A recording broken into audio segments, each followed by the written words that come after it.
Hello,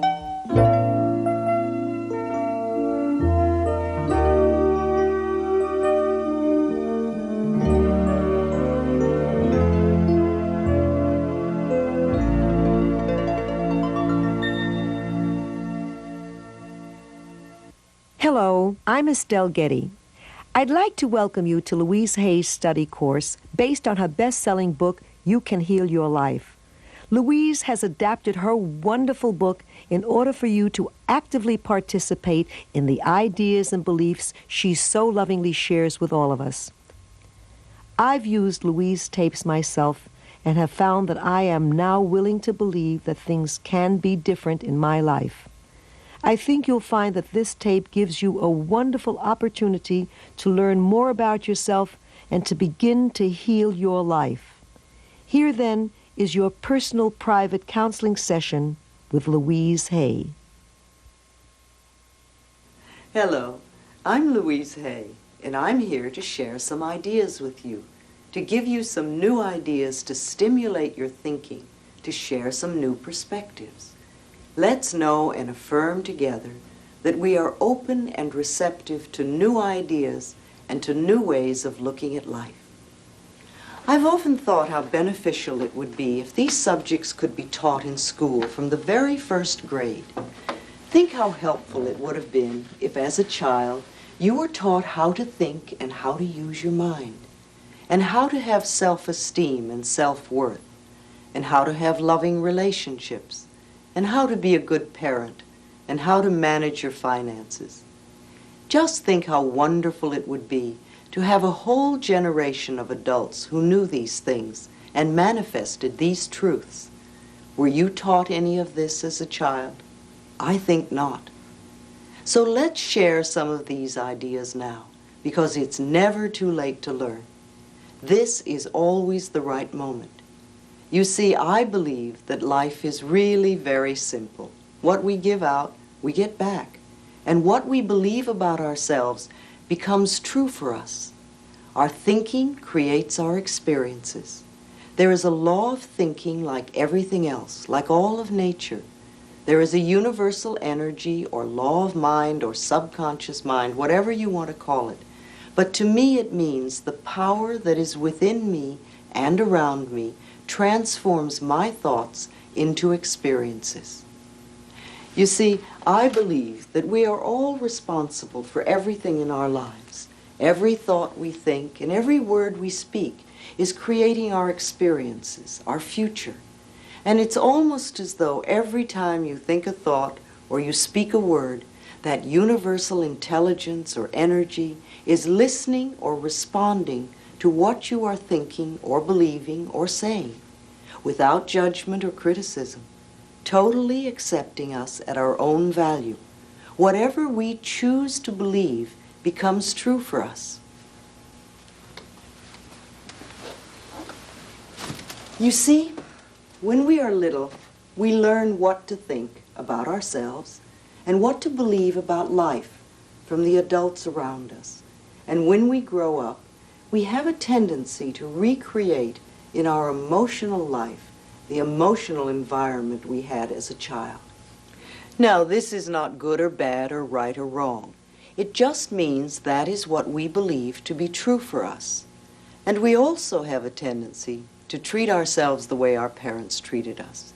We scold and punish ourselves in the same way. You can almost hear the words if you listen. And we love and praise ourselves in the same way if we were loved and praised as children. We also have a tendency to create relationships in our personal lives that were either the relationships we had with our mothers or with our fathers, or that they had between them.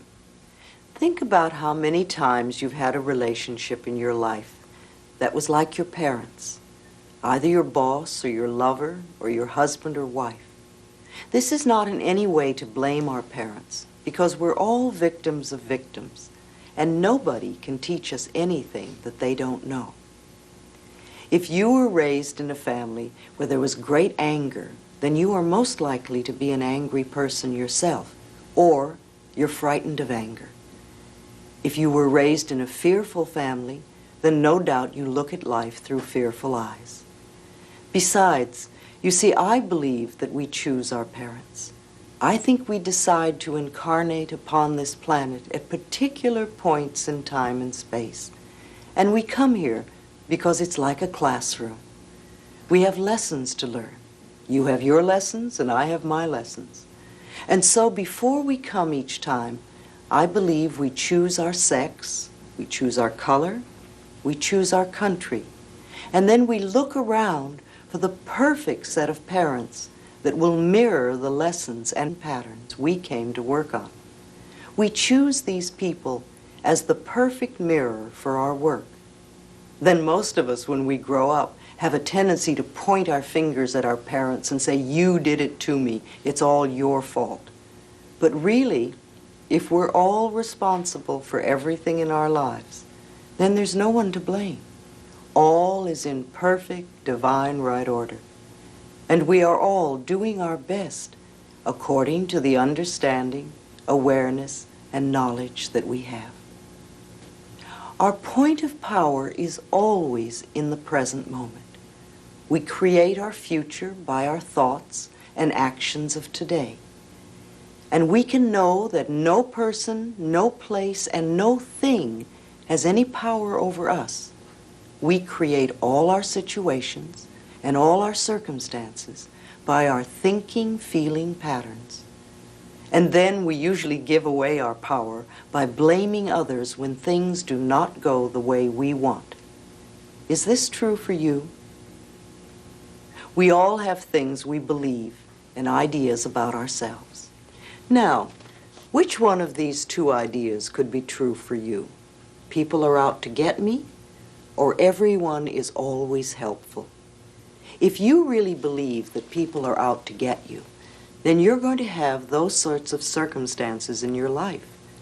However, if you choose to change that belief to everyone is always helpful, then you will find that wherever you go in life, people are there to help you.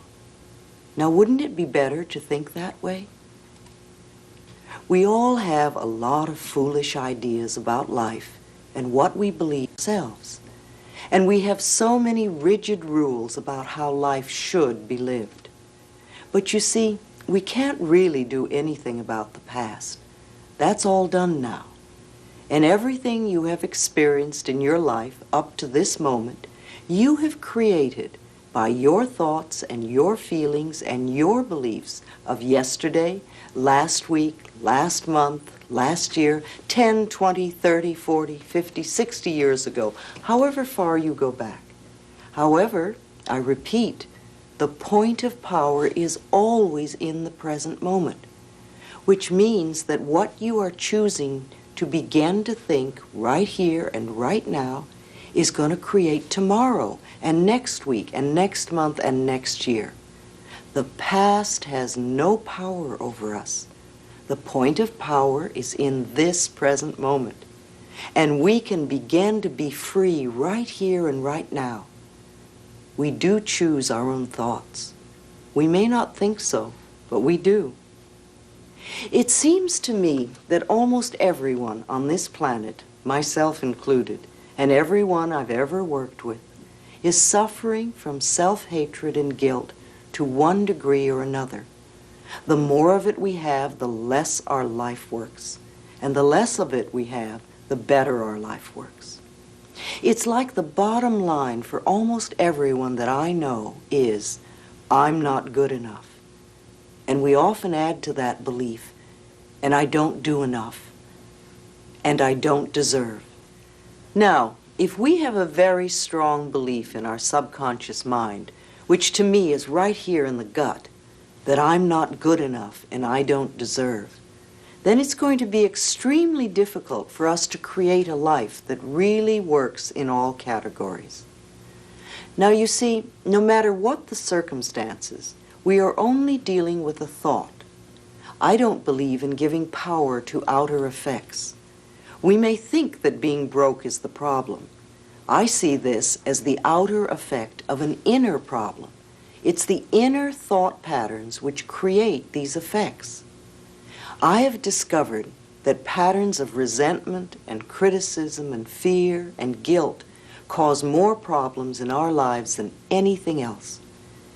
Even on the physical level, resentment that is held for a long time and literally eats at the body can become cancer.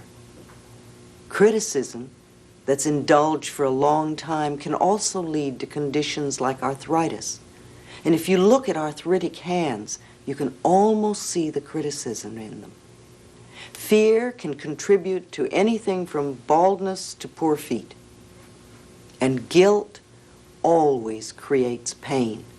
Guilt seeks punishment, and punishment creates pain. So if someone comes to me that is in chronic pain, I know they're dealing with old guilt patterns. Love and joy and forgiveness are the big healers. They all come from the heart.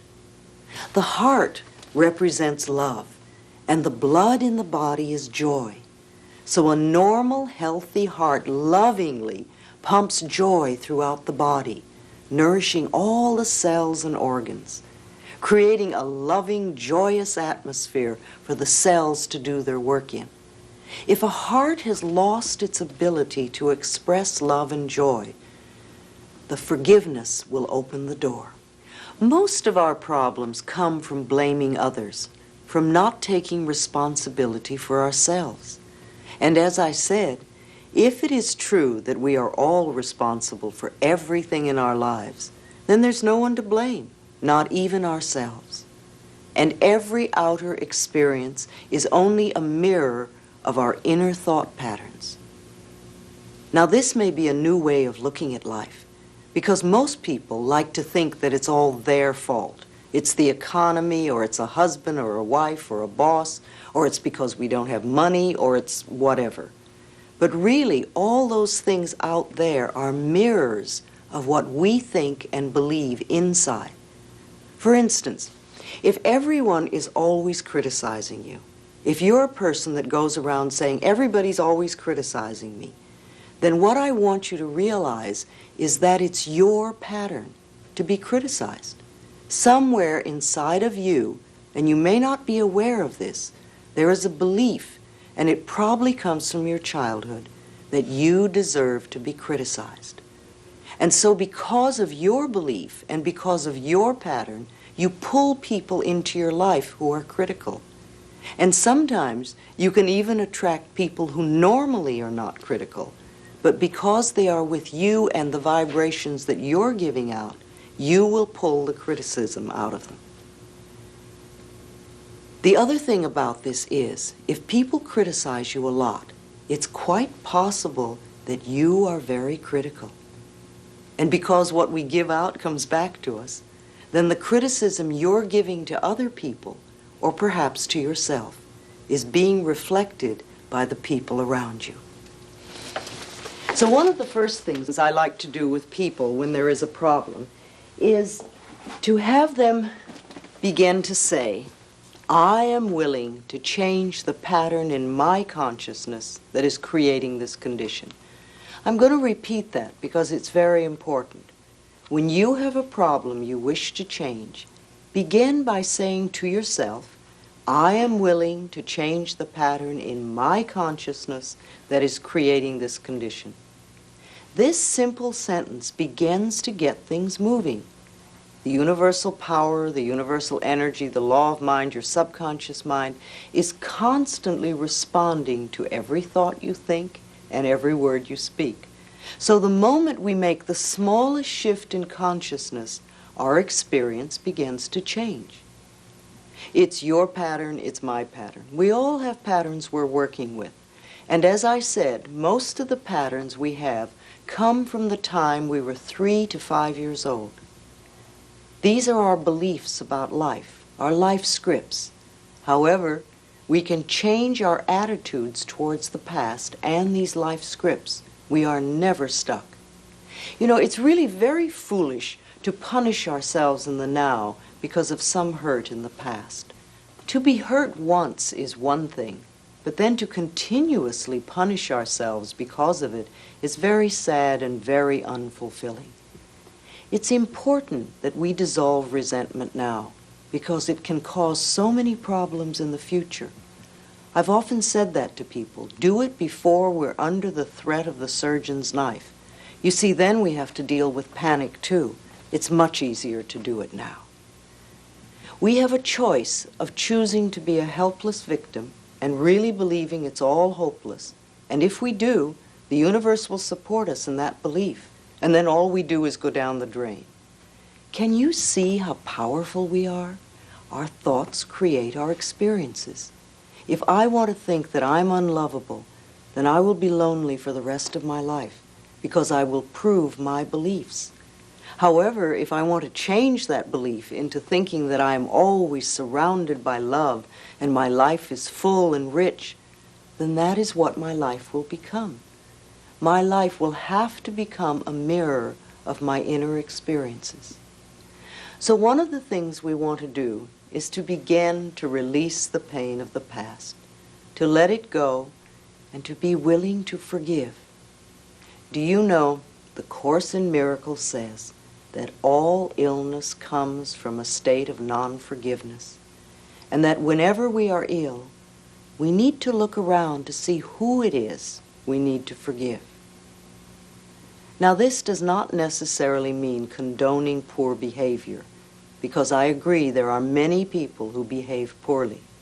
Forgiving means to release our stuff on it and let ourselves be free and the other person be free. We understand that the people who mistreated us are also in pain, that they are doing the best they can, coming from the knowledge and awareness and understanding that they have at that particular point in time and space. I've learned over the years that there is only one thing to teach, and that is love. I teach people to love themselves in the here and now as they are. Self-approval and self-acceptance in the now are the keys to positive changes, and this means no self-criticism. In order to change our life on the outside, we must change inside. At least be willing to change ourselves. You don't have to know how to do this. Just be willing. We'll work on the hows. Remember, and I'm going to say this often, every thought we think and every word we speak is being responded to by the universal energy. So the moment we say we're willing, it's amazing how the universe begins to help us. It brings us what we need. You see, there is a part of you that is ready to make an enormous change, and this is why you have created me in your life. With the use of this tape and the ideas I'm sharing with you, you have the opportunity to go over and over this tape, and each time you do, you're going to find a new idea to work with. And each time you do, you're going to look deeper into yourself, and quite the contrary to what you may have believed in the past, you are going to find incredibly beautiful treasures within you. First of all, we need to figure out what the problem is. I can't. Oh, I know. You think you know the problem. You don't care for the weight of your body, or you have an illness, or you can't get your money act together, or you're lonely, or you have a relationship that's not working, or you don't like your job, or you want to do something very different, or many things. But to me, these are all outer effects of an inner thought pattern that is creating them.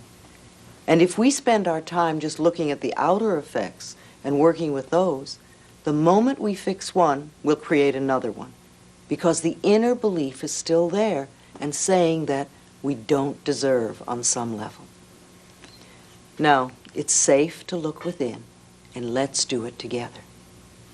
What I'd like you to do now is to pick up your pen and paper or notebook, and on the top of a page, I want you to write, "I should." And then I want you to finish that sentence in at least a half a dozen ways. Turn the tape off now and do that. And when you've finished, come back and we'll continue. Write "I should" on the top of the page, and then finish it at least 6 or 7 times.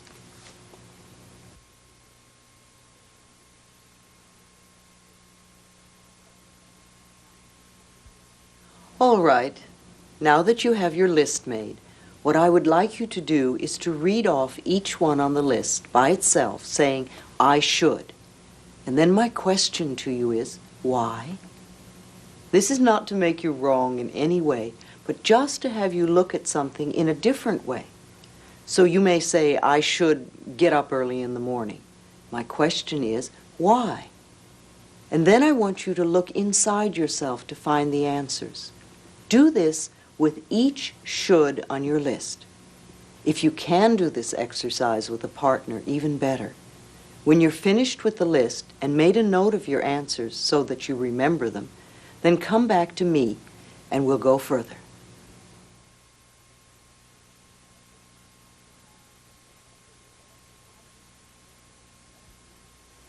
I believe that should is one of the most awful words in the English language, because every time we use the word should, we are in effect saying wrong.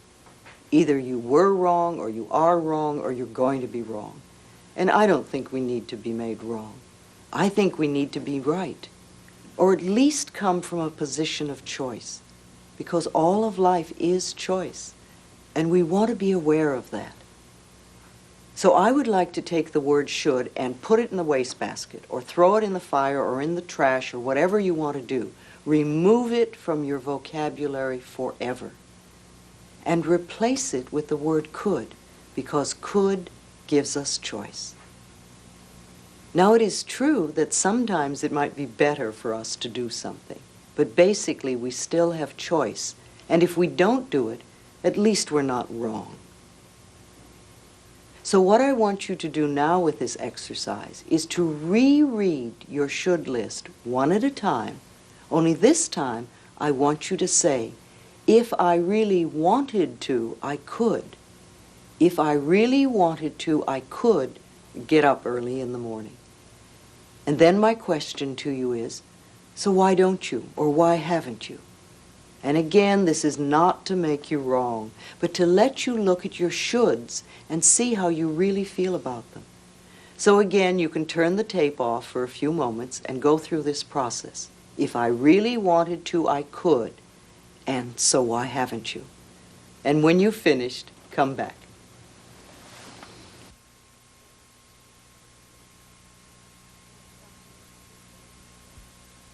Now tell me, what did you learn? You know, most of us are so strict about our shoulds. There's such rigid rules in our lives. And most of them have to do with things that we either don't want to do, or we don't like to do, or are not us. And we find often when we go over this should list that we've been angry at ourselves for years because we don't do something that we don't want to do to begin with, or it was never our idea, or it was someone else's should. Perhaps the reason you've not done something on your should list is because you were afraid to do so. Now, instead of being bad, we find that you are only frightened. And this is a very different issue to work with. See, I like to take things off the should list. In fact, I like to remove them completely. What we can do is have them be choices. We could do them if we really wanted to. And if we're not doing them, then we probably don't want to do them, and we don't have to do them. So let's not try. Let's not berate ourselves. Let's not belittle ourselves for it anymore. This one little tiny exercise can show us so much about ourselves. So what can be dropped now from your should list? The next thing we want to do is to see where we are on the ladder of self-love. Now, I'm not talking about vanity and arrogance, because that is not love. That's a form of fear. I am talking about respect and acknowledgement for this beautiful being that we are. What we want to look at this point is how we do not love ourselves. And we do this by scolding ourselves, by criticizing ourselves, by creating pain for ourselves, emotional and physical. We don't love ourselves by mistreating our bodies. Sometimes we misuse food or alcohol or drugs.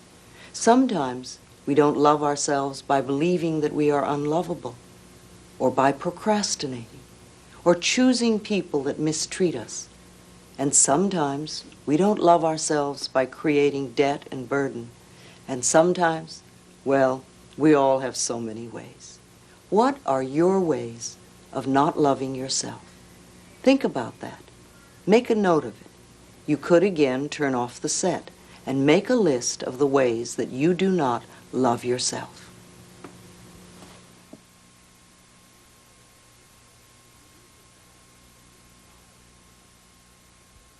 Any denial of our good is not loving ourselves, and we can do that in so many different ways. You know, I once had a client who wore glasses and often wore contact lenses, and we weren't even working to improve her vision, but we were working to release some old pattern in her life that was really limiting her. And one day we had a big breakthrough, and the next day when she got up and she put on her contact lenses, they were bothering her. So she took them out, and her vision was absolutely clear. She could see everything perfectly. And she spent the whole day saying, I don't believe it, I don't believe it, I don't believe it. And the next day, she was back to wearing her lenses. You see, the universe will back up whatever we say. And when good comes into our life and we deny it, this is an act of not loving ourselves. And we literally push it away. Sometimes we have a partner who's tired or grouchy, and we think that something's wrong with us. Or our marriage ends, and we believe it's all our fault, and that we're not good enough. Or we have one or two dates with somebody and they never call again, and again we think something is wrong with us. Sometimes we're afraid to ask for a raise, or our bodies may not match the latest fashions, and we think we're not good enough. Or we don't make the sale, or we don't get the part, and we think we're not good enough. Or we may have a fear of intimacy, and so we wind up having no sex or anonymous sex. How do you express your lack of self-esteem? Think about it. It's not that we're wrong or bad people. It's just that we're looking at what we'd like to change. And we all have things about us that could be changed if we want to make our lives work better. When we were little tiny babies, we knew the perfection of our being. We knew how wonderful we were. You look at any tiny baby and you see how wonderful they are. They're full of love and they're full of life, and they ask for what they want and they express their feelings freely. When a little baby is angry, not only do you know it, the entire neighborhood knows it. And yet, 2 minutes later, their smile can light up a room because they express and it's over. And they always live in the now. And they reach out and ask for what they want. They're fabulous little babies. And they love their bodies from the top of their head all the way to the tip of their toes. They have no shame and no guilt. And they're not into comparison. And each one of us was like that. Then somewhere along the line we lost it. We listened to other frightened or angry people and believed what they told us. Where did you lose your love for yourself?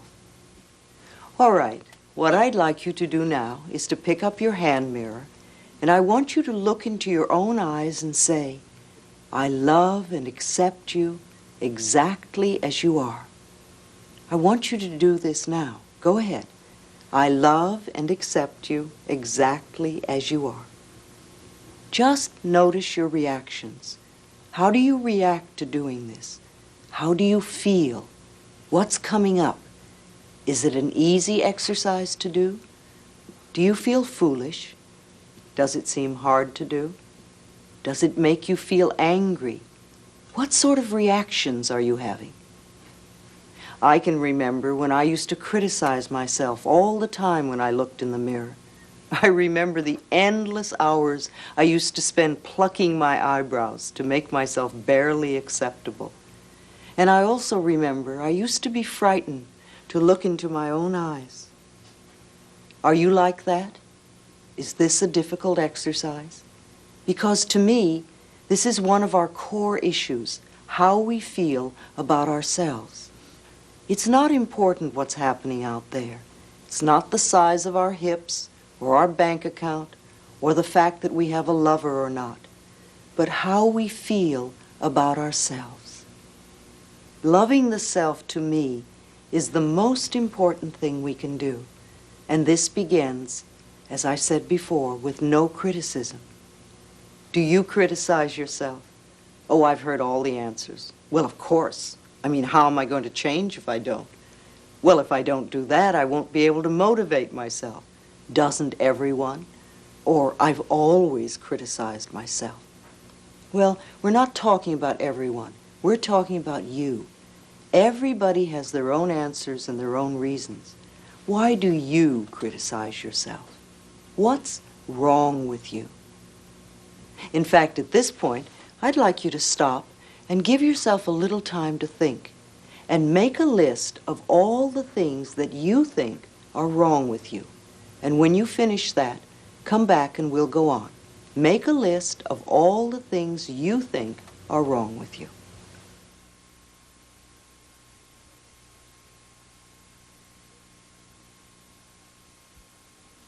You will get the most out of this tape and the work we do if you allow yourself to take the time to do the exercises between the explanations. Now, let's talk about your list. Think about your list. Is it full of too short, too tall, too young, too old, too stupid, whatever? It always seems to be a lot of twos. And look at this list and notice, does it go with your should list? Are the items pretty much the same? See, it sounds to me like you're saying, I'm not good enough. And here we are again at the very bottom line, not loving ourselves. And this, to me, is the only real problem we have. Now, the next question is, where does this come from? Where do we get those ideas? How did we go from the perfection of a tiny baby who knew how wonderful it was to the feeling of being unlovable and unworthy and not good enough? You know, I like to think of us all as being like a rose.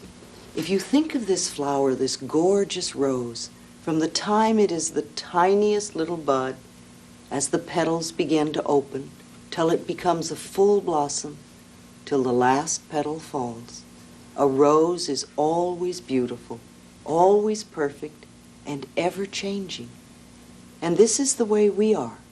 We are always perfect wherever we are in life. And we want to see ourselves that way in the here and now. Yes, of course there are things we want to change. We all have things we want to alter in our lives. But it doesn't mean that we're bad people. We don't have to come from a space of being wrong.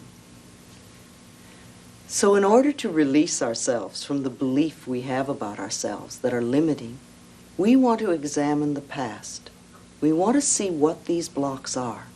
If we don't see them, there's no way we can remove them.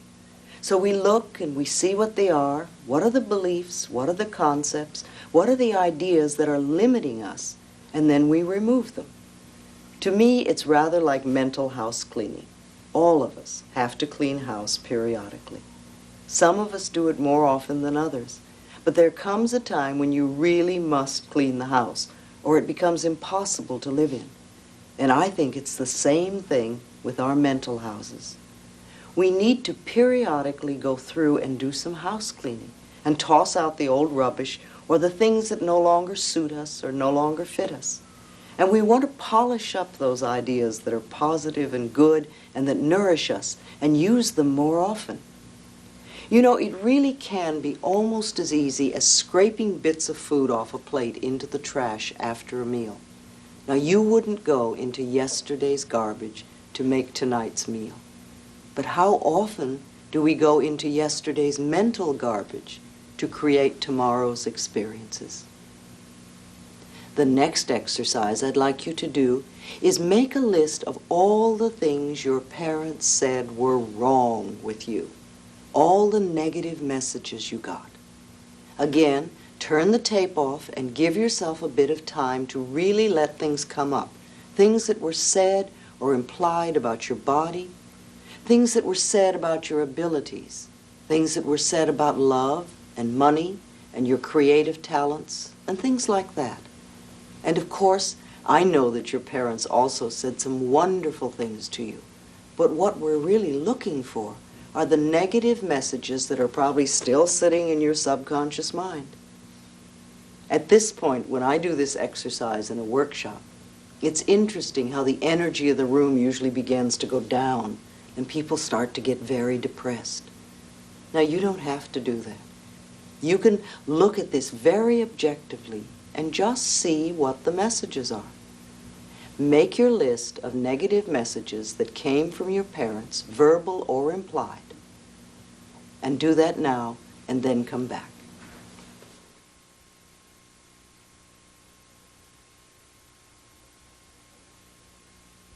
All right, I want you to look at that list of negative messages, all the things that you heard as a child, because they're all sitting there in your subconscious mind, unless you've done something to release them and let them go.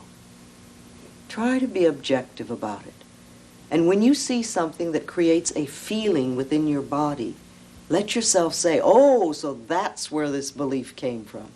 And realize that you're finding a treasure. Because if you don't know where this came from, you'd just be operating on automatic for the rest of your life and wondering why things aren't working for you, or wondering why you're always having the same experience. Well, I know why you repeat negative experiences. You're creating them because of some belief in here, and that belief came to you when you were very little. Not only from your parents, but now if you'll dig a little deeper, you'll find that it came from other sources too. So again, I want you to continue this list of negative messages and look for the other negative messages you heard as a child, mostly before the age of 10.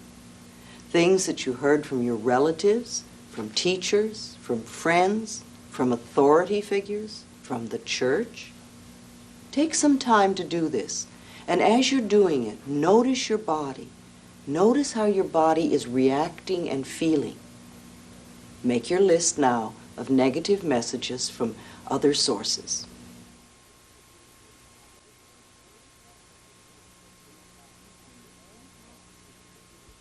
You see, these messages that you have written down are the very thoughts that make you feel not good enough. If we had a 3-year-old child here in the middle of the room, and each one of us started to yell at the child and tell it how no good it was and how stupid it was and it shouldn't do this and it should do that and how dare it make a mistake and look at the mess it made, and maybe we hit that child a few times, what are we going to have? We're going to have a little child that cowers in the corner and behaves like a goody-goody, or we're going to have a child that tears up the room. They will go one of two ways. But there is no way we're ever going to know the potential of this child. However, if we take that same little child and we tell it how wonderful it is and how much we love it and how beautiful it is and that we just love the way it does things and we think it's so creative and that it's okay for this child to make mistakes while it learns, then the potential that can come out of this child will blow your mind. Now, each one of us is always working with the 3-year-old child within us. And most of us, unfortunately, spend our time yelling at the child, and then we wonder why our lives don't work. Maybe you were mistreated as a child. Maybe you were treated very badly, and that's sad. But if you're mistreating yourself in the here and now, then this is sadder still. So you have quite a list of negative messages now. Let's look at this list. Does this list go with your other list of what's wrong with you? And maybe even with your should list? I have a feeling it does. Our life scripts are based on our early messages. And until we can find those messages, we can't change our lives. But remember, all that is finished. It's over. It's in the past. And if we just go into blame, then we stay victim. And that's no fun. And you get to stay stuck in your problem. Blame keeps the problem. It keeps us stuck in the problem. And understanding lets us rise above it. The past cannot be changed. And the future is shaped by our current thinking. Our freedom in the here and now depends on our understanding our parents. having understanding and compassion for them instead of just blame. We want to know that, like us, they were doing the best they could at that point in time and space with the understanding and awareness and knowledge that they had. Blame is not taking responsibility for ourselves and our own creative power.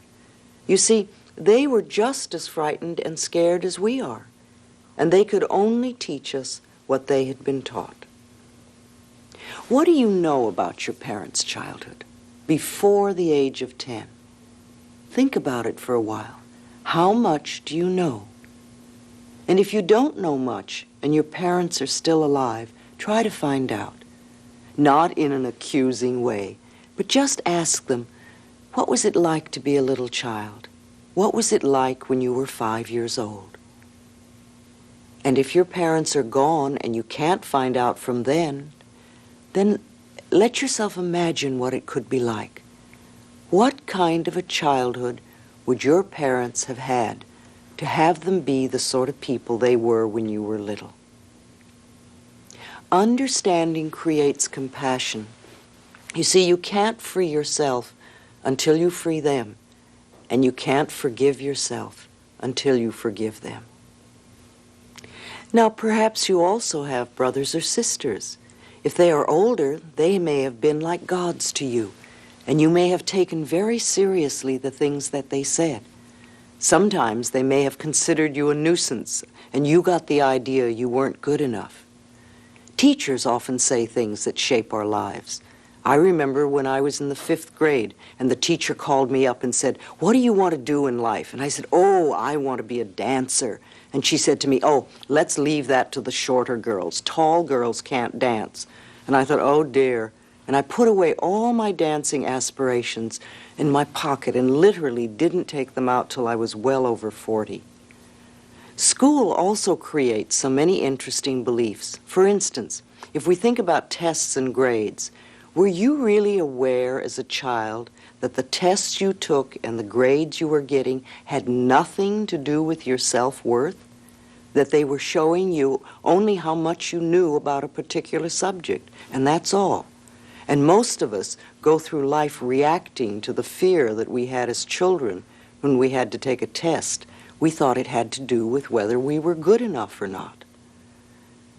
When you were a child, your friends were just as mixed up as you were and had their own misinformation and may have taught you much nonsense, or they may have said things that were very cruel. You had neighbors. What did the neighbors say? What did they think? Were you afraid of them? Were they friends?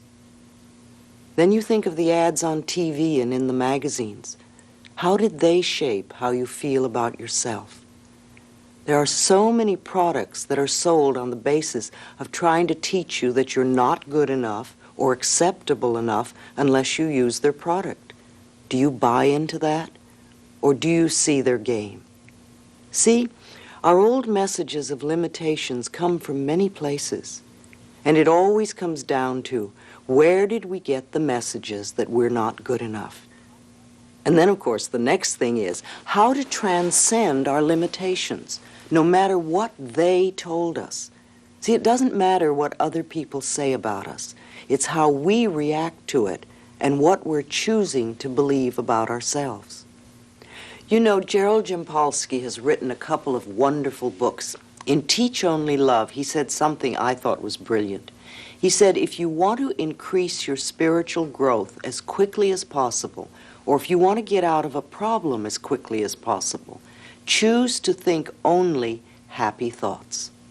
You see, you can only think one thing at a time. You can spend your time thinking about joyous experiences, you can love yourself, or you can spend your time doing what I call griping and grunging, thinking about the past and all the failures and all the things that went wrong and how you're not good enough and how things may go wrong in the future is a sure way to continue to have failures. But that's not the way to create a wonderful life. Loving yourself and thinking joyful, happy thoughts is the quickest route you can take.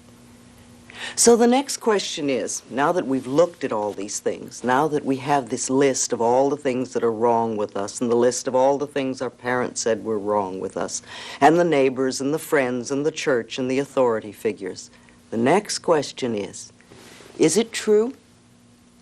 Look at your list. What do you still believe is true for you? Is it really true? And the answer to me is both yes and no. All these negative things are true if you believe them about yourself. And they're not true if you don't believe them. And you can tell what you believe just by looking at your experiences. If you have a lack of finances or you really can't get your money act together, then there must be a belief within you of burdens and debts. If you're a lonely person, then there must be a belief in there that says, nobody loves me, or I'm unlovable. If you're ill a lot, then you must have crippling thoughts of some sort.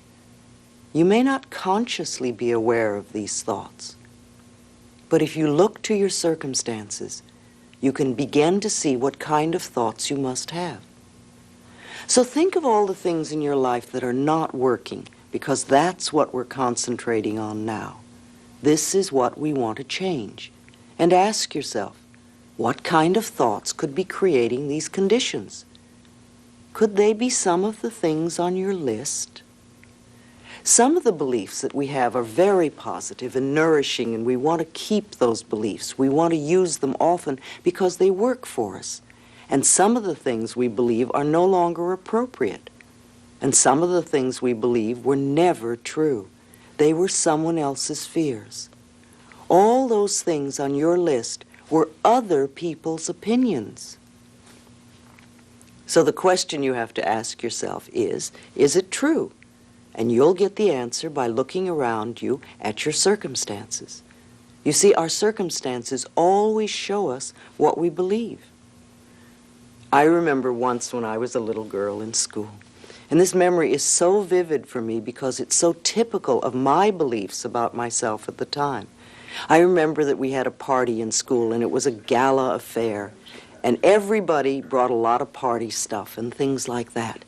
And there was lots of cake, and there was so much cake that when the teacher was cutting it, several children got several pieces of cake. And yet, when it was my turn and I came up for a piece of cake, and of course with my belief system, I was last, there was no cake left. And all the children who had cake all the time and who believed that it was their right to have cake were having lots of cake. And I, who never had cake and believed that I was not good enough and did not deserve any, there wasn't one piece left for me. It's a perfect example of how we create our circumstances by our beliefs. You see, if you grew up in a family where you were told all the time that it's all your fault, then you're going to go around feeling guilty most of your life and probably saying, I'm sorry all the time, or you will manipulate others through guilt.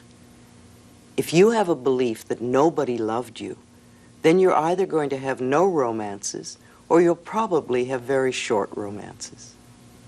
If we go around saying, well, that's the way I am, or that's the way life is, that's expressing a belief. And perhaps it came from other people's opinions. It's not true for us, or it is true for us, depending on how we accept it. Stop accepting their limitations. We always have another way of looking at life. You know, many people get up in the morning, and if it's raining, they look out the window and say, oh, what a lousy day. Well, it isn't a lousy day, it's a wet day. But if we choose to believe it's a lousy day, then that's what we'll have, because we will create it. If we choose to believe it's a wet day, then we'll put on the appropriate clothing and do what we do on rainy days. There is no good or bad, there is no right or wrong, except that we make it so. And you know, every culture on this planet has different rules about those things.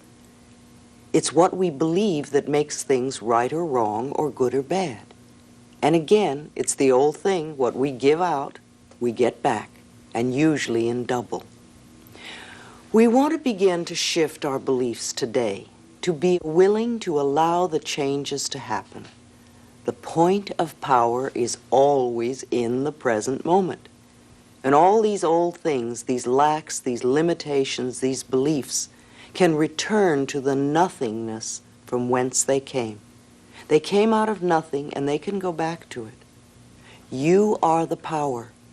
No person, no place, no thing has any power over you.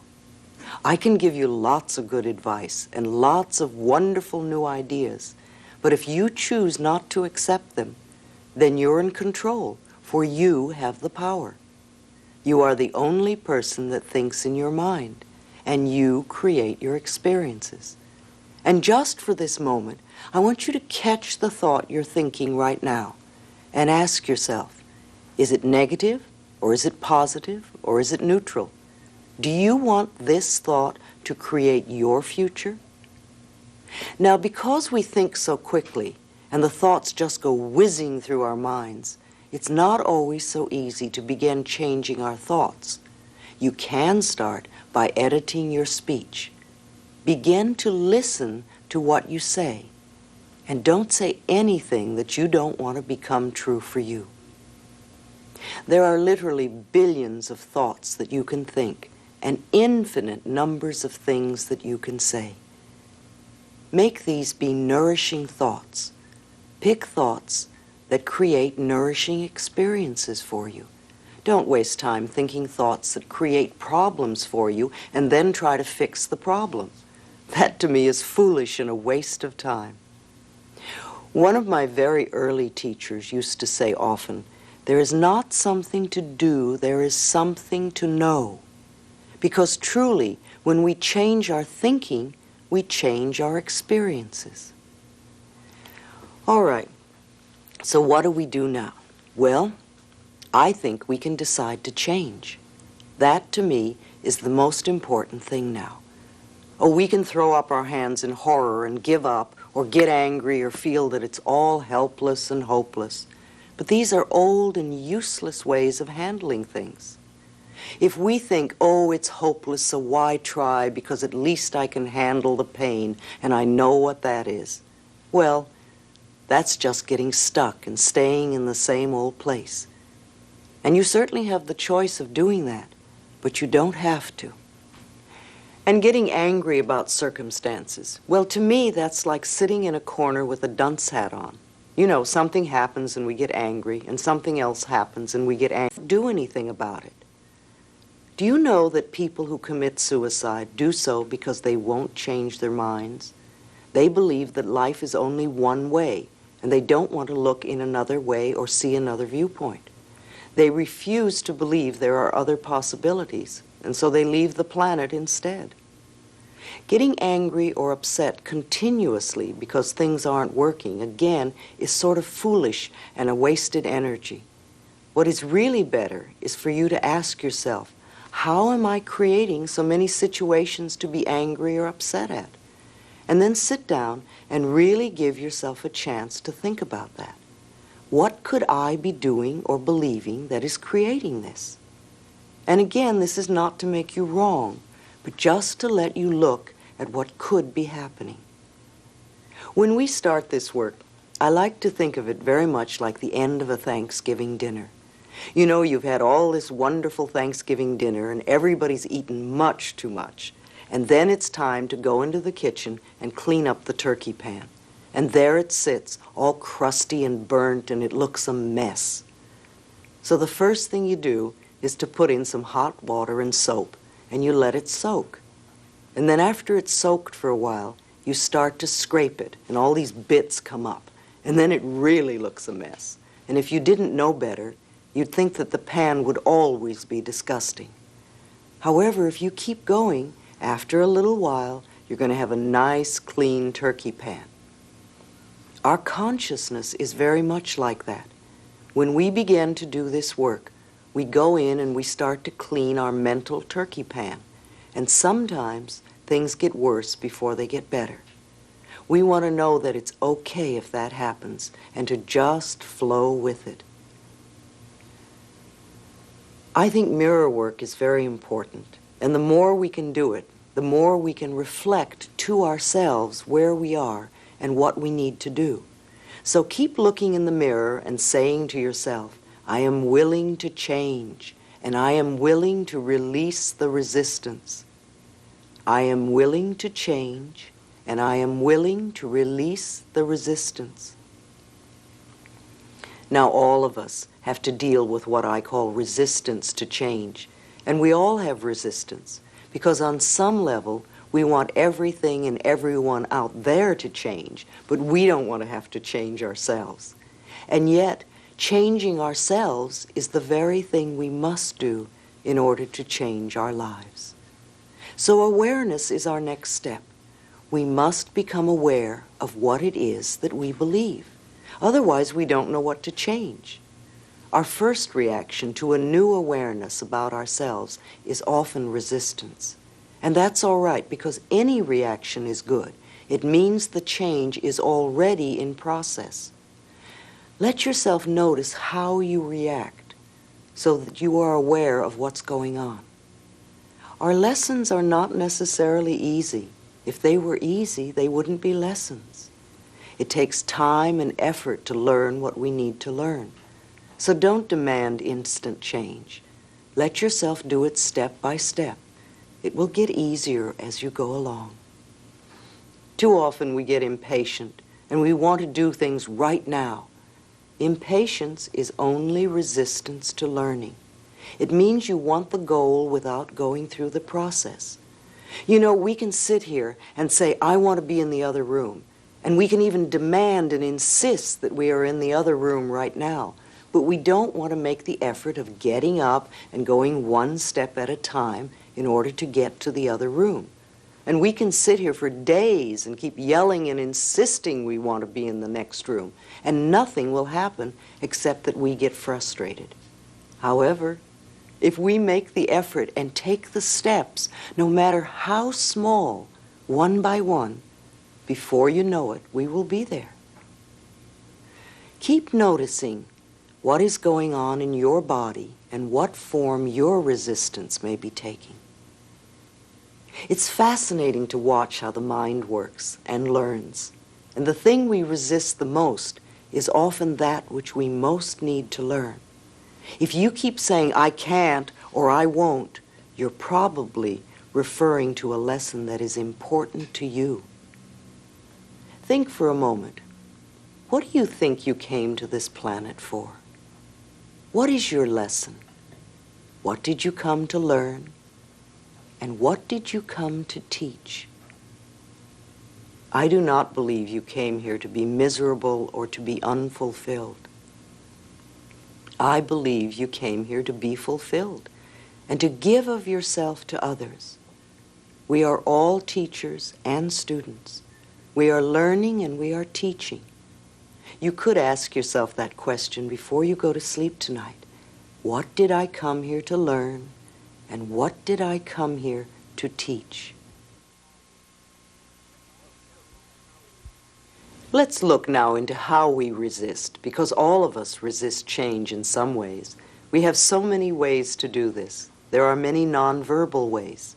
All sorts of things, like we could leave the room, begin to do something else, start flipping through a magazine, or pretending we don't hear. We also use assumptions, such as it won't do any good, or they won't let me, or they won't understand. Or we may have beliefs that are part of our resistance, like it's not done, or I can't do that, or it's too much work. And then, of course, there's always them. We use them as our excuse for resistance. We give our power to them, and we say things like, my husband or wife won't let me, or the stars or the cards are against it, or my doctor says no, or they have to change before I can, or it's against my religion or my beliefs. Or we put our changes on hold by saying, I'll do it later, or the time isn't right, or after I move. We might use fear as our resistance. I might get hurt, or what will the neighbors think? Or I would rather die first, or I'd rather be divorced first, or I'm afraid to tell my husband or wife or boss. Don't all of these excuses add up to saying, I'm really not good enough? Many of you may be taking notes to give to your friends. You know exactly how to change them. Leave your friends alone. When we first begin to get some insights on how our minds work and how we can change, we want to run around giving our friends advice on what they can do to change their lives. We say, do you know what's wrong with you?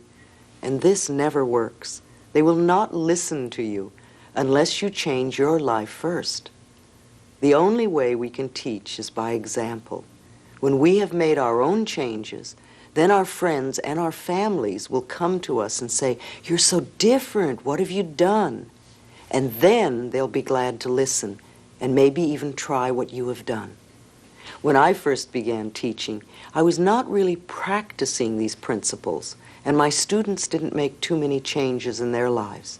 And it wasn't until I began to practice and to live that which I was teaching that I really began to help other people. So hold down your enthusiasm and don't run around trying to heal all your friends. Do your own mental work and heal yourself. This will do more good for those around you than anything else. Besides, we can't learn other people's lessons for them. They must do the work themselves, and they won't do it until they are ready. The student must come to the teacher, or it won't work. Now and then someone will ask me to go and call or see their friend who needs help, and it doesn't work that way. The person must ask for help themselves, or they're not ready to change. Once in a while, someone would get a lesson with Louise as a present, and I stopped accepting those people as clients, for it was a waste of time. Either they would not show up, or be late, or get nothing out of the session. When the student is ready, the teacher always appears. We all want our families to accept us just as we are. Well, remember, what we give out, we get back. So if you want love and acceptance from your family, then this is what you must give to your family. When you are willing to accept them exactly as they are, then they will begin to accept you exactly as you are. We must be willing to practice what we want to have. The golden rule is ancient. It was never created to make us into goody-goody people. It was showing us a principle of truth. Give unto others as you would have them give unto you.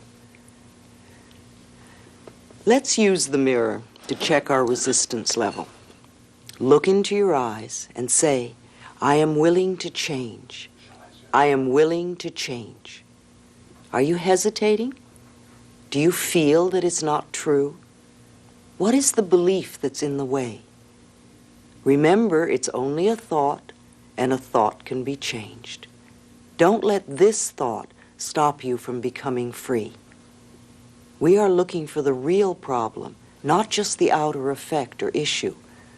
We create habits and problems to fulfill a need within us.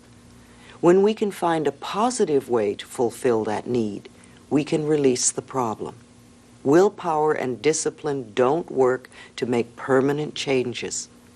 See, if you're overweight and you diet, you can have all the willpower and discipline in the world. You can be really strong, and for months you may not eat one mouthful of food that you shouldn't eat. And the moment you drop your willpower and discipline, bloop, there's the weight again. It's because you haven't dealt with the real issue. You've only worked on the outer effect. The real issue with weight is usually fear, which creates fat for protection. And you can fight fat all your life and never get to the real issue. And you would probably die believing you were not good enough because you couldn't lose weight. Your need to feel safe could be fulfilled in a more positive way. Then the weight would leave by itself. So let's look a little deeper. If you're having problems with the last affirmation, I'm willing to change, then do this one. I'm willing to release the need for this problem or resistance. Let go of the need you have. Now, procrastination is another form of resistance, of saying you're not good enough. If you procrastinate, then you will not allow yourself to have what it is you say you want. Resenting another person having good in their life is another form of resistance to your own good. You will be giving out resistance to good, and that is what you will create in your own life. There is plenty for everyone. No matter how much air you breathe, there's still an abundance for every person on the planet to have as much as they can use. Many of us were raised to be victims, to feel that they are doing it to us. The problem with being a victim is stuck in their problem.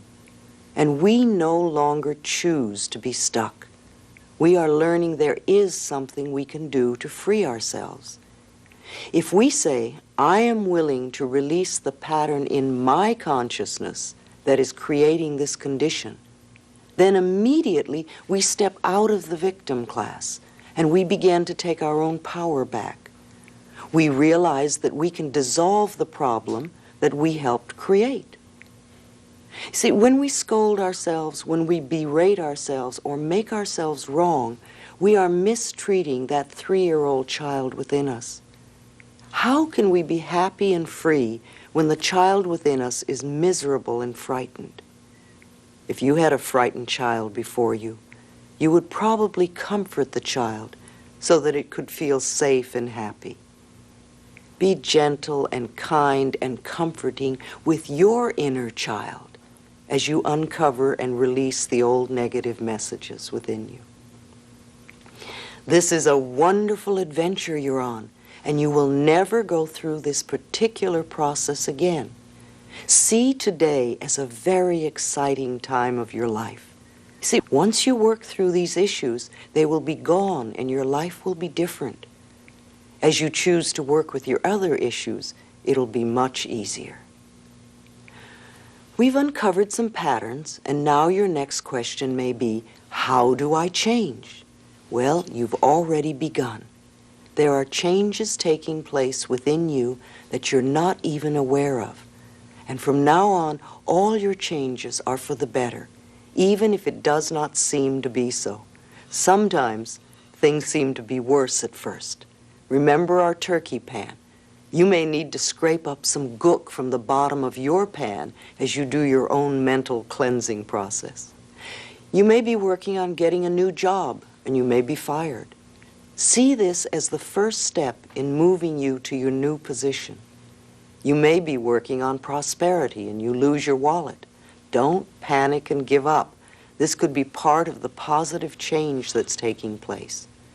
You may be working on relationships, and you have a fight. Or you're working on health and you develop a cold. These are all temporary experiences that are part of releasing the junk of the past. Try to understand that the movement that is taking place in your life is what I call divine right action, and that it's working for your highest good. Things will definitely be shifting inside of you. So include an affirmation that says, all my changes are comfortable and easy and fun. All is well in my life is an affirmation I used over and over again as I work through my own cleansing process. What is it you want to change in your life? What sort of problem or issue do you have that you want to release? Think about this for a moment. You could discuss this with a partner, or you could use your mirror as a partner. Either way, say this with me. I realize that I have created this problem, and now I am willing to release the pattern in my consciousness that is keeping this condition. Let's say it once more. I realize that I have created this problem, and I am now willing to release the pattern in my consciousness that is creating this condition. How does it feel? Are you really ready to step out of the bondage of the past? Or is there still resistance and hesitation? Don't wait until you figure out how to do this. Just have the willingness to let go. All you need to do is change your thoughts, and that universal intelligence, your subconscious mind, will figure out the hows. Your willingness to release will start the ball rolling, and things will begin to shift. Whatever the shift is, see it as positive. Your thoughts do not control you. You control your thoughts. You are much more than your mind. Your mind is a tool you use, and the way you've been using it is a habit, and you can change the habit. It may feel strange at first, but with practice, it will become easier. Just for a moment, I want you to clasp your hands together. Now, there's no right or wrong way to do this. Just notice which thumb is on top. Now, unclasp your hands and clasp them together with the other thumb on top. And notice how that feels. It might feel different. It might feel strange. It might even feel wrong.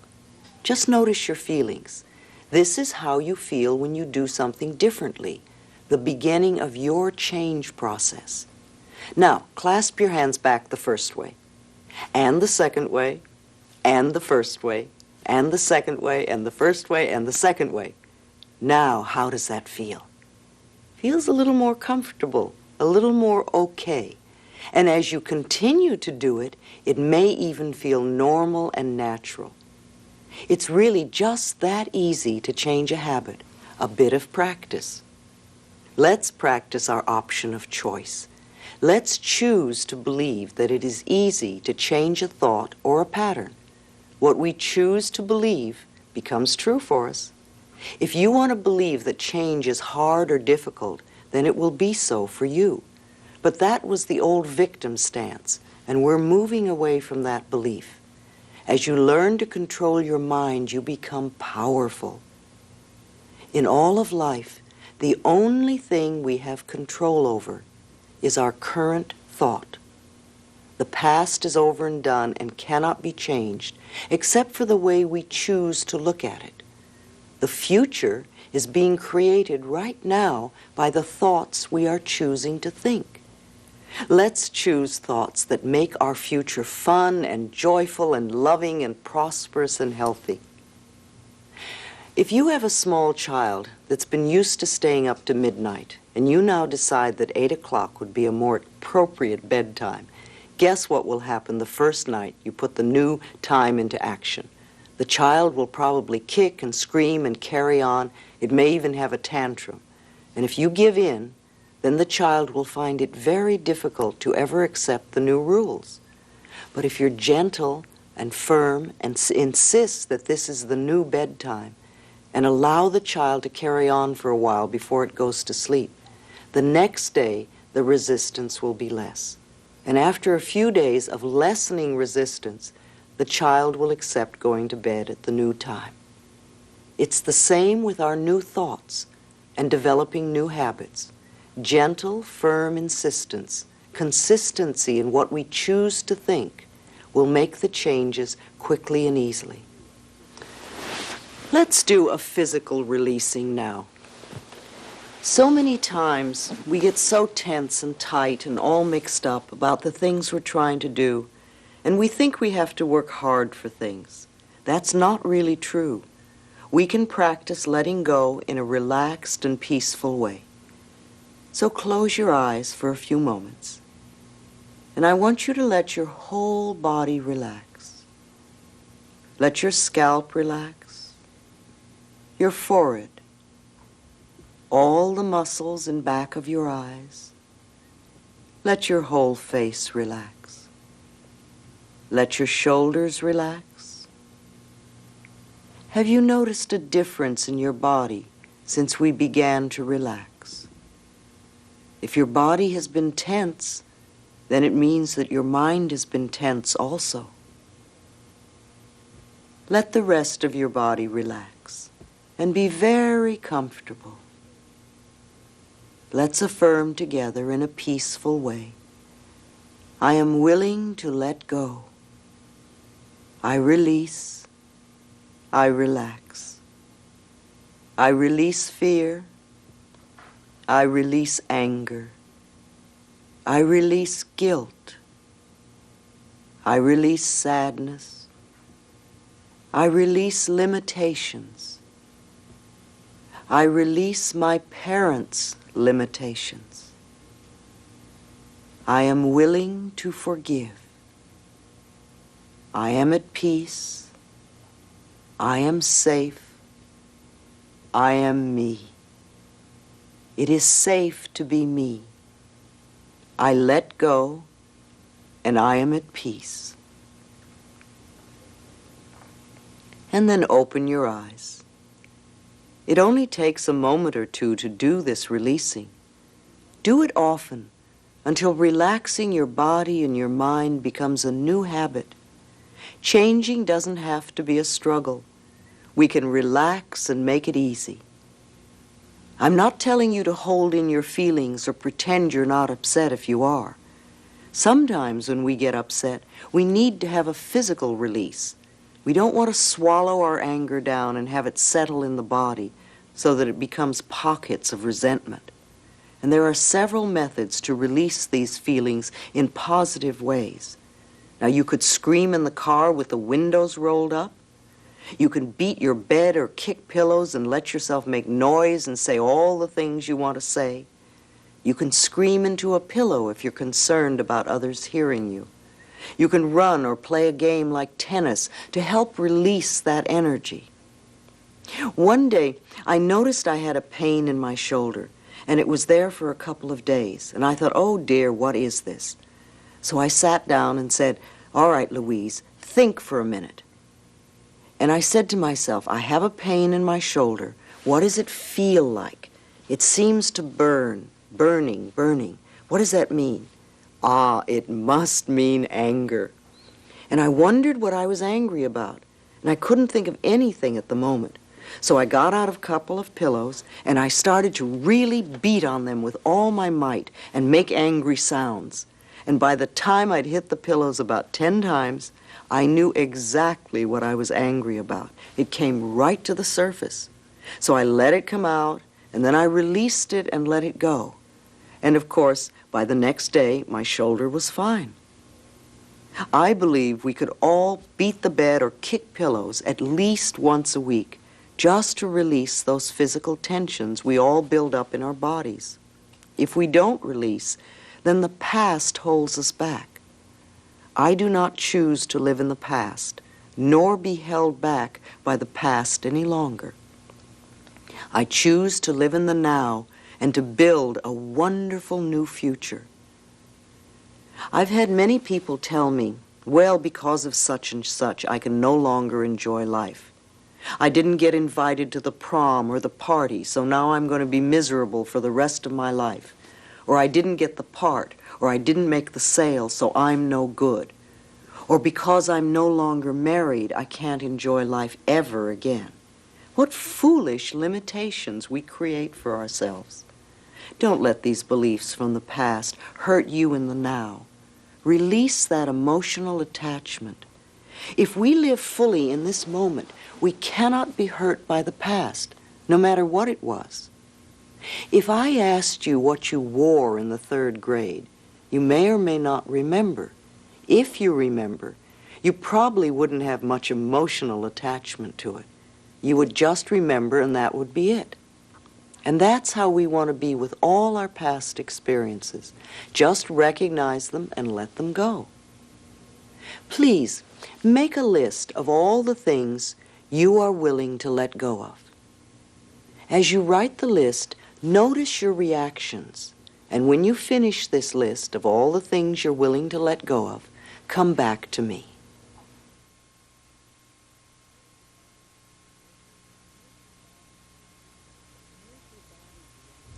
How is your body reacting to the things you said you were willing to release? What will you have to change? What will you have to choose to believe in order to let these old limitations go? Are you willing? How willing? Notice if there is any resistance in your body. Awareness is a key to change. Forgiveness is a major area to work on. Forgiveness opens the doorway to our love and joy. Forgiveness of ourselves and forgiveness of them. The Course in Miracles stresses that forgiveness is the answer to every problem. If we are stuck in any area, we need to forgive. If we have regret or sadness or fear or guilt or blame or anger or resentment or a desire for revenge, all these come from unforgiveness. I repeat again, love is the answer to every problem, and the doorway to love, the pathway, is through forgiveness. There's a wonderful old Emmett Fox exercise for releasing and dissolving resentment that I would like to do with you now. Just close your eyes for a few moments. Allow yourself to visualize or imagine in front of you a small stage, and on that stage, place the person you resent the most, whoever comes to mind. It could be past or present, living or dead. Allow yourself to see this person clearly. And when you do, see good things happening to this person, things that would be meaningful to them, and see them smiling and happy. And be aware that you have just dissolved a large chunk of resentment from within yourself. Now, I like to add one step to his exercise. Take that person off the stage and put yourself there and see good things happening to you. See yourself smiling and happy.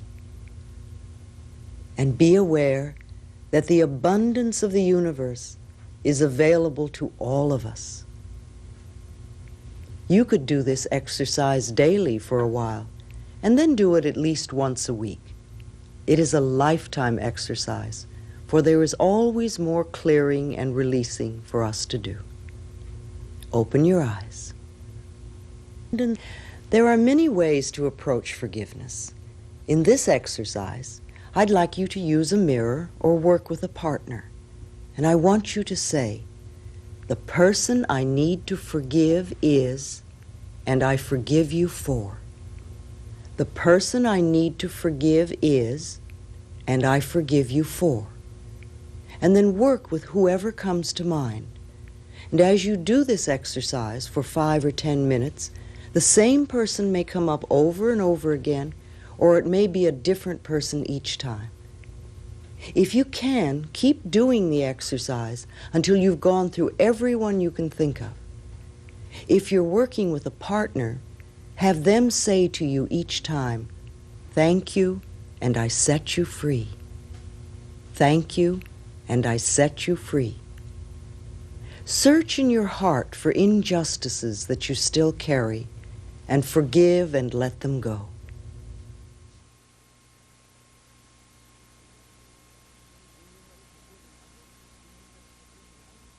When you have forgiven other people, begin to forgive yourself. Say, "I forgive myself for," and do this out loud if you can, remembering all the things you want to unburden yourself of. I forgive myself for.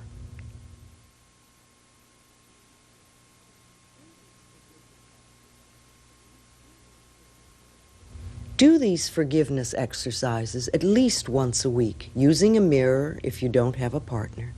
It gets the rubbish out. It's like emptying the trash. You get to feel so much better when it's over. Some people and events will be easy to let go of, and some will be like chipping away at a piece of granite and will take time. It doesn't matter. Do the best you can. In time, even granite will dissolve. The work you are doing on yourself is not a goal, it's a process, a lifetime process. Enjoy the process and notice that as you continue the work, your life gets better. Let's see what we can do to release some of the stuff we all carry about our parents. We're going to play a little music and do a special visualization. Get comfortable, close your eyes, and really relax.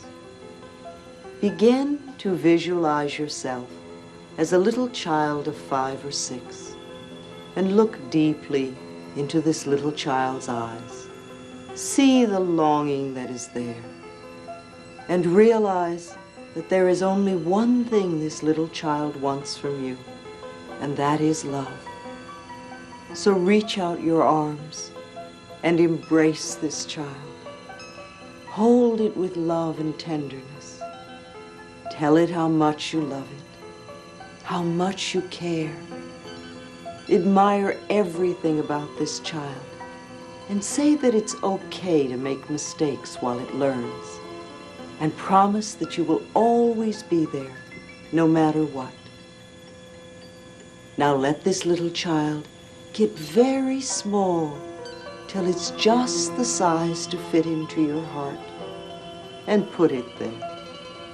So whenever you look down, you can see this little face looking up at you, and you can give it lots of love. Now visualize your mother as a little girl of 4 or 5, frightened and looking for love and not knowing where to find it. Reach out your arms and hold this little girl and tell her how much you love her, how much you care. Let her know she can rely on you to always be there, no matter what. And when she quiets down and begins to feel safe, let her get very small till she's just the size to fit into your heart, and put her there with your own little child, and let them give each other lots of love. Now imagine your father as a little boy of 3 or 4, frightened, crying, and looking for love. See the tears rolling down his little face as he doesn't know where to turn. You have become good at comforting frightened little children, so reach out your arms and hold his trembling little body. Comfort him, croon to him. Let him feel how much you love him. Let him feel that you will always be there for him. And when his tears are dry, and you feel the love and the peace in his little body, let him get very small, just the size to fit into your heart, and put him there, so those 3 little children can give each other lots of love, and you can love them all. There is so much love in your heart that you could heal the entire planet. Just for now, let's use this love to heal you.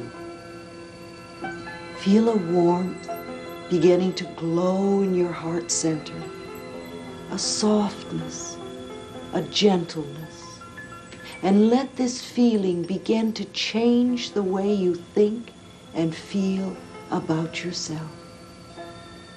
You are love. You are worth loving.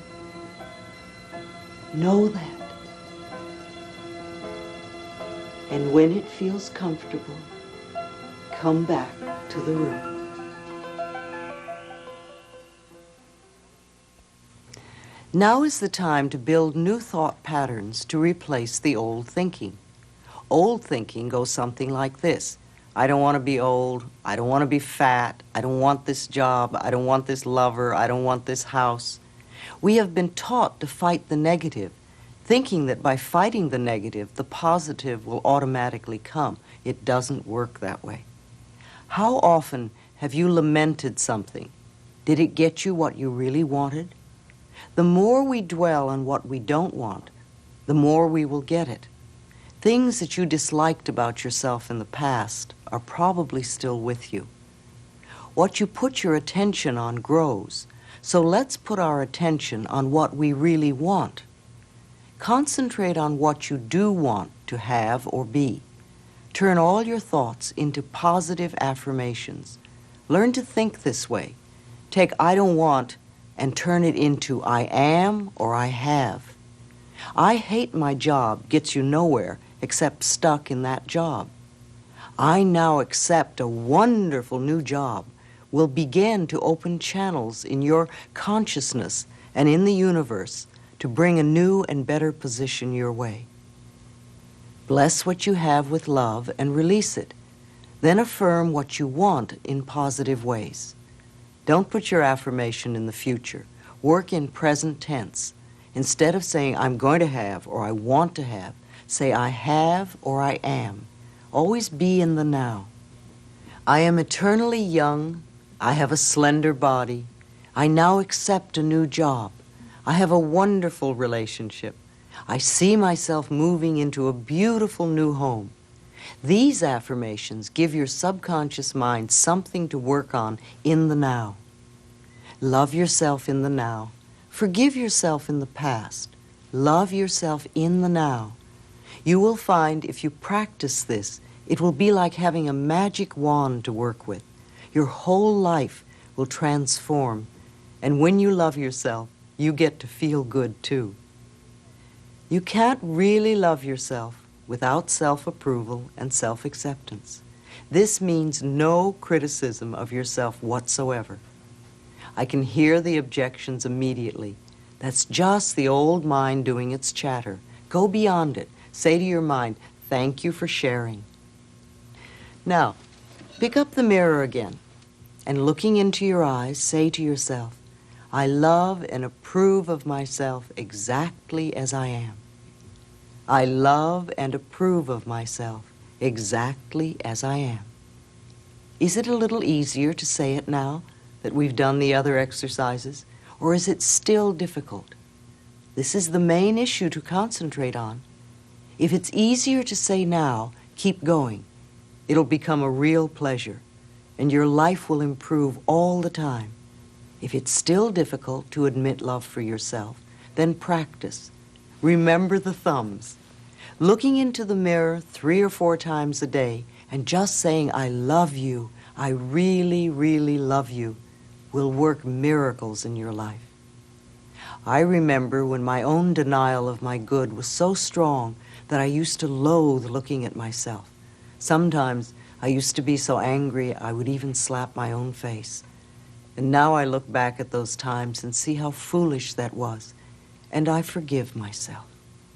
But in those days, my belief in my own lack and limitations was stronger than anything anyone could say to the contrary. My early childhood gave me many opportunities to create self-loathing. When I was 18 months, my parents divorced and I was put into a series of foster homes. And when I was 5, I was raped by a neighbor.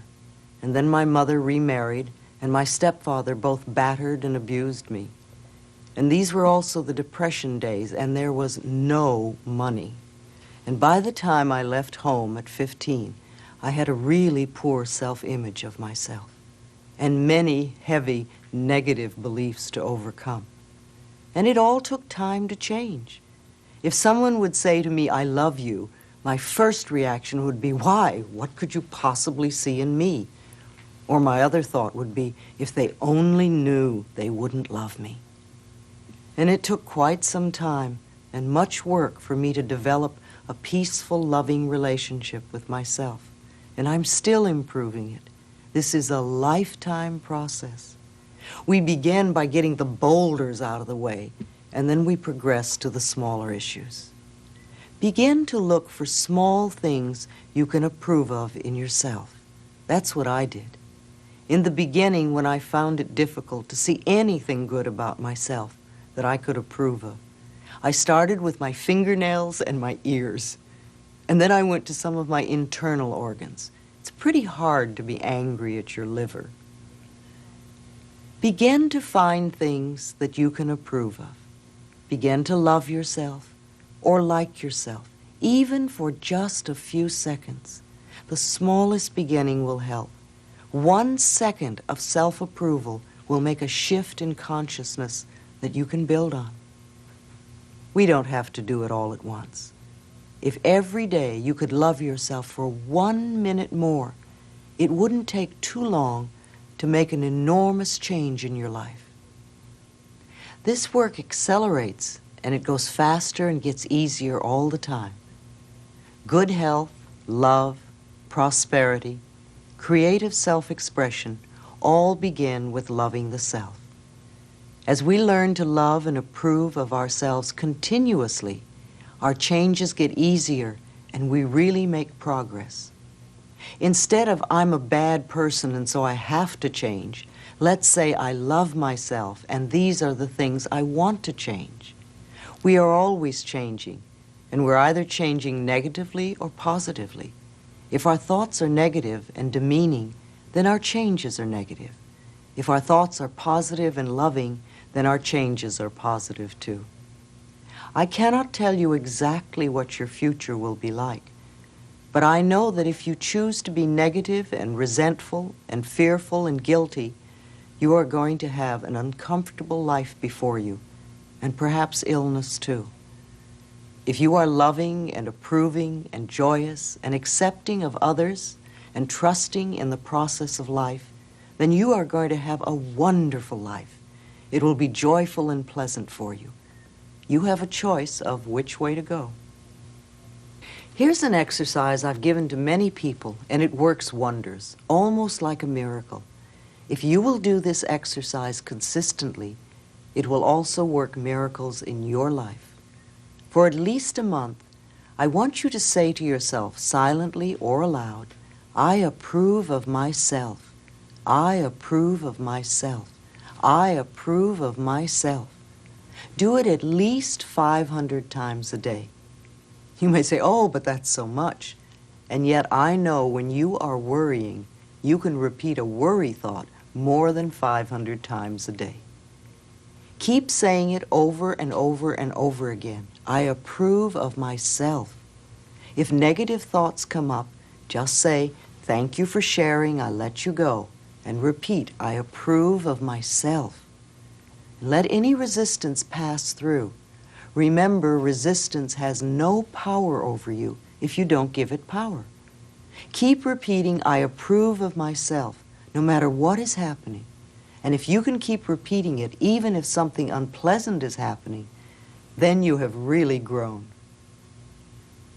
Your love for yourself is the most important thing in your life. The more you love yourself, the more you will be creating wonderful experiences for yourself. Now, as we draw to a close on this tape, I would like you to remember, what you give out, you get back. What you believe about yourself and about life becomes true for you. We create our experiences by our thoughts and beliefs.